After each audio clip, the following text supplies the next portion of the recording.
Oui, ce qui les intéresse, c'est de nantir vos richesses. Et ne faisons donc pas comme il est coutume chez nous d'attendre que quelqu'un décède pour regretter d'agir. Agissons maintenant.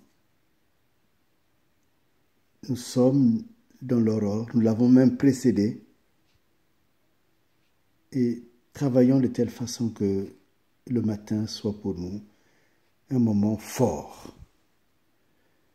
Parce que vous avez droit à la liberté. Vous avez droit à un pays qui soit libre. Nous avons ensemble le droit à la fierté d'être Congolais. De telle façon que quel que soit le lieu du globe où nous nous trouvons, nous puissions dire oui, je suis Congolais. Oui, je suis Congolaise. Cette fierté, elle a disparu. Mais il n'est pas impossible qu'elle revienne. Pensons à notre histoire. Pensons à ceux qui ont donné leur vie pour ce pays. Pensons à Mathieu André. Pensons à Fulbert Youlou. Pensons à Massamba Deba. Pensons au Pango. Pensons à Chichile. Pensons à toutes ces personnes. Ngwabi qui, en pleine maturité de sa vie d'homme, a quitté ce pays. Pensons à Biayenda.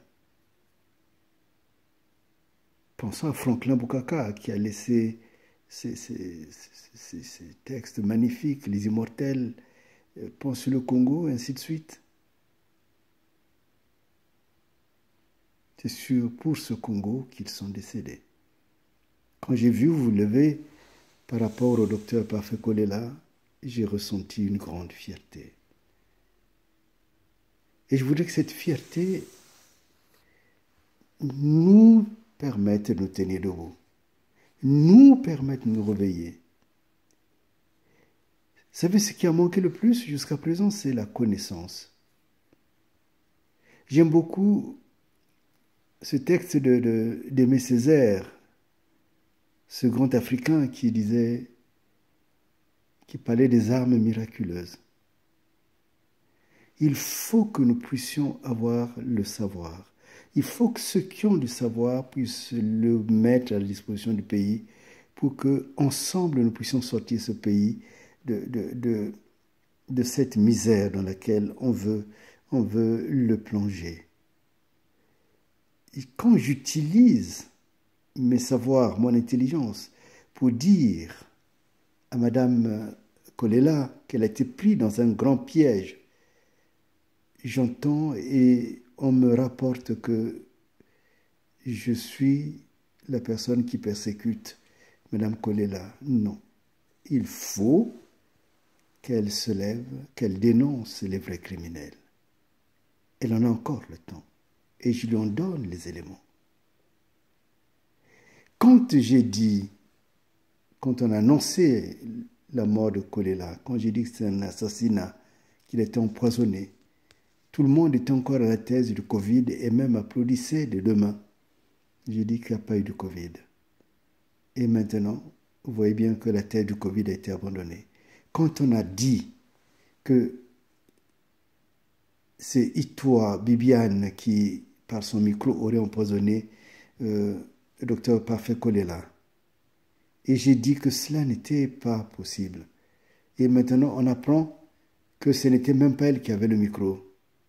Et vous voyez, donc c'est toujours dans un grand mensonge qu'on nous mène. Mais nous avons le droit de refuser ce mensonge pour préférer l'intelligence, pour préférer l'avènement d'un Congo nouveau. Et cet avènement, nous en sommes les témoins. Depuis les pères fondateurs, malgré tout ce qui a été fait, le Congo se dresse comme une colonne invincible. Et cette colonne invincible, c'est vous, c'est moi, et demain ce seront nos enfants. Et donc c'est notre responsabilité aujourd'hui de poser des fondations solides sur nos pères fondateurs, pour qu'aujourd'hui, nous puissions dire du Congo que c'est vraiment notre patrie. Cela est possible. Il ne s'agit pas d'ambition personnelle, quoique moi je ne blâme même pas les ambitions. Mais je dis simplement que nous devons travailler ensemble. Je voudrais, pour finir cette causerie, parler aux ressortissants du Sud, qu'ils apprennent à être ensemble, qu'ils ne soient plus piégés par la haine de ce tyran qui veut les séparer les uns les autres. Nous venons d'un grand royaume et nous avons appris à nous battre. Je voulais parler à ceux du Nord, ne soyez pas aveuglés par cette sorte d'hallucination. Cela n'est pas la vérité. Soyez vous-même. Venez, tendons-nous la main.